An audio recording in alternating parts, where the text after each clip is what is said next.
In this video, we're going to look at the March patch, which is on the PTR for New World, and I have to say, it's a bit of a doozy. This is just going to be some first impressions with some footage that I've been recording over the last day or so, and yeah, I'm actually very pleased with what I've seen. So I think we obviously have to start with the new expedition, Tempest Heart, and wow, this is pretty damn amazing. There won't be any story spoilers or anything like that, but there will be some like visual images from that, so if you're concerned about that and you want to take it in fresh, then obviously you probably don't want to watch this part of the video. But yeah, the new expedition is incredibly beautiful and pretty, and the visuals are very thematic. It is of course a corruption based expedition, and a lot of the creatures that you will find in there are essentially the creatures from the invasions and your standard like corruption mobs in the world, with the odd exception for bosses and stuff like that. I really hope that the footage that I've managed to record just doing one playthrough of it really shows off the incredible detail and the beauty of this expedition.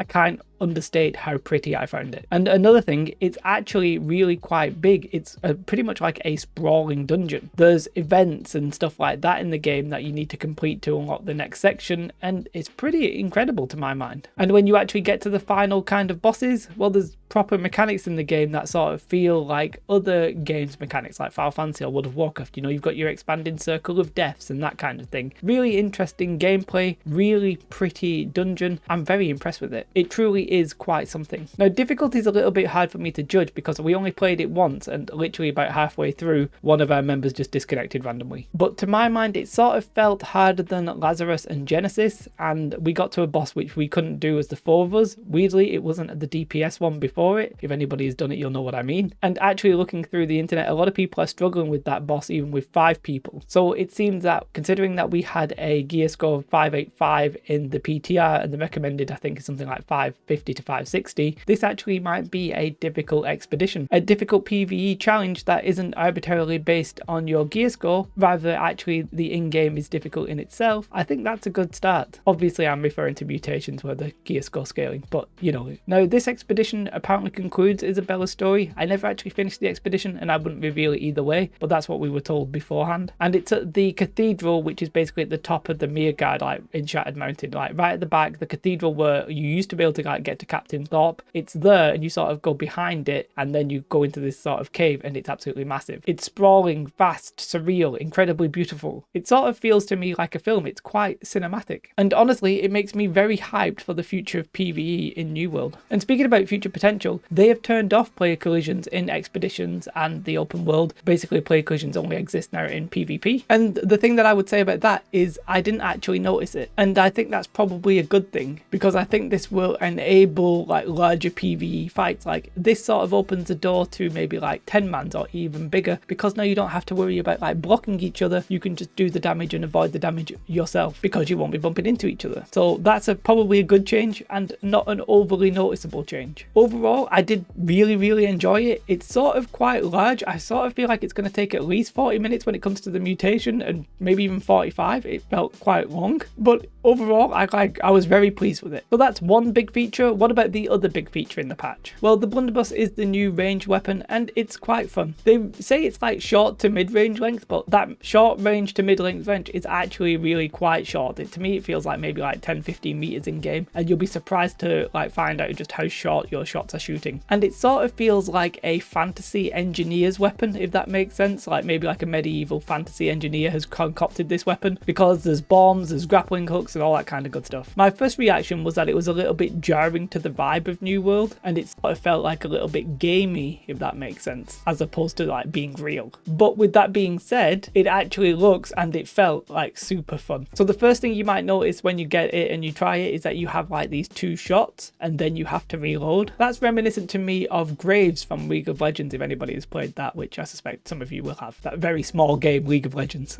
Obviously it is a ranged weapon, so you can aim down the scope by right clicking and then getting a bit zoomed in view. The containment talent tree features the net shot, the crawl shot, and the Azov shrapnel blast. Speaking of League of Legends, the net shot sort of reminds me of Caitlyn from that, as in you shoot a net that slows the enemy and it knocks you back. If you're moving forward or sideways though, you don't get the knockback, so it's like all of the positives of that knockback if you want it by like either letting go or moving backwards. The claw shot is really interesting. It is essentially a grappling hook, but it only works on enemies rather than like walls. Apparently it reads that it fires at like 14 meters, but it will only ever pull you 3 meters. To me it seemed that if I hit that it pulled me the full distance distance, but maybe I'm just misunderstanding what it means there. But yeah, you hit the enemy with it and it pulls you right up onto them. So it pulls you to the enemy, not the enemy to you. I did try the weapon in Outpost Rush, but I never managed to see if I could climb like a wall with it. That would be an interesting thing to test. Very situational though. And the Shrapnel Blast is simply a horizontal or wide shot that does a significant amount of damage, and if you upgrade it with the talent tree, you can like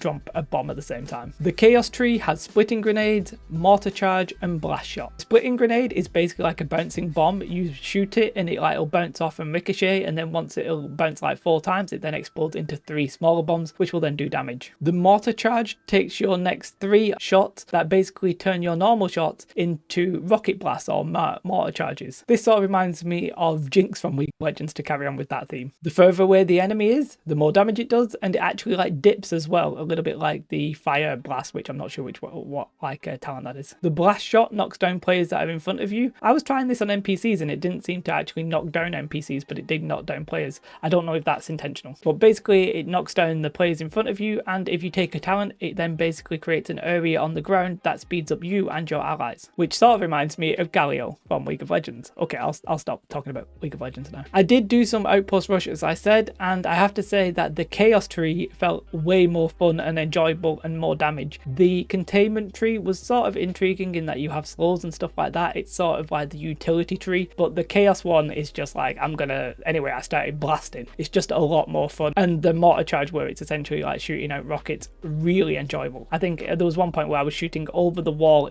onto somebody's point and they couldn't see me because I was literally behind the wall. Really crazy. Like, it's definitely an intriguing weapon. It scales off strength and intelligence, which honestly right now I think you're probably going to want to do the damage from it, most of it, rather than say the CC. So I sort of suspect that it will be mostly strength users that use it. But if the movement abilities prove useful, and to me they sort of didn't, but then again, I'm not a great player, so you don't have to like take my word for it. You should try it in game yourself. But if the movement abilities do prove useful, then you could see a mage running this with like some sort of intelligence build. And speaking of Outpost Rush, you get points for actually trying to capture a point. My instinct says that this weapon will pair nicely with the hammer or the great axe, smash them facing melee, shoot the people who are running off. But as I said, don't trust my instincts because I'm not that good at the game. And then there are some other big changes. This one I couldn't necessarily test, and that is the war spawning. Now I can't test this on the PTR necessarily because people tend not to do wars on the PTR because the PvP quests are boring and nobody really cares about them. But essentially, if you didn't know, the defenders are now not going to be able to spawn at points A, B or C. They're going to spawn in the fort, and that's going to absolutely change wars completely. The defenders are not going to win 80% of the time. We have to wait and see what impact that actually has, and I'm not sure we'll know until we get that in the live server. However, I think it's a good thing. It might be a little bit too far, but it's definitely a good thing in theory, and I'm excited to see that in game. There have also been some quality of life stuff as well. One big one that was actually undocumented in the PTR is the fact that if you now press escape, you can then click mode and you can sign up to Outpost Rush anywhere in the world. That's a big one. People are going to enjoy that. You can also sign up for wars and invasions anywhere in the world as well, but there wasn't actually any for me to get any footage of, so there. A little one which I actually think is pretty important because it opens up your storage to pretty much the entirety of the map is the territory storage system. Now effectively you can be at one territory storage and you can literally put items in all of the territories around the map without going to them. It works both ways. So not only can you take things from other territories, you can put things in those territories, and you don't have to be controlling either of those zones with your faction. This basically expands your storage to like an insane amount. You have the storage in every single settlement with relative ease. Obviously you can't craft there, but it's very easy to just bring stuff back. Really interesting change. I'm not sure I like it in concept, but as a player obviously I'm going to use it. It's just beneficial. Now a big one which is a little bit weird is that you're now able to open your inventory whilst running, and the way that they had to do that is to basically create a different system of defining when you're in combat. So now there's a little combat indicator when you're in combat, and that's basically caused if you're like you have threats on an enemy and that kind of thing. And I actually managed to test that aggro thing where if somebody else has aggroed a mob, then you just walking near those mobs does then not cause the aggro to pass on to you. That seems to be working, and that's a good change as well. I'm not going to go through every single change, like we'd literally be here hours and hours, but those are the big changes and the big impacts that I can see happening on the game, and it should be coming out in March, probably towards the end of March, as it seems that these PTRs now lasting like 3 weeks at plus. But overall I think that this is my favorite patch so far. The mutations was sort of like a good idea but implemented a little bit janky in my opinion, but the new expedition is pretty incredible and pretty beautiful. The new weapon seems thoroughly enjoyable, the quality of life changes are great, and the change for the defenders in war I think is going to have a big impact, and it's going to be a positive impact in the main. The recent dupe did make me a little bit pessimistic for the game, but when I was on the PTR PTR, it definitely made me optimistic for the future of New World. Let me know your thoughts in the comments below. If you like this video, then do press the like button. If you're interested in New World and MMOs in general, then make sure you subscribe to the channel. Come and follow me on Twitch as well. Have the most beautiful day. Goodbye.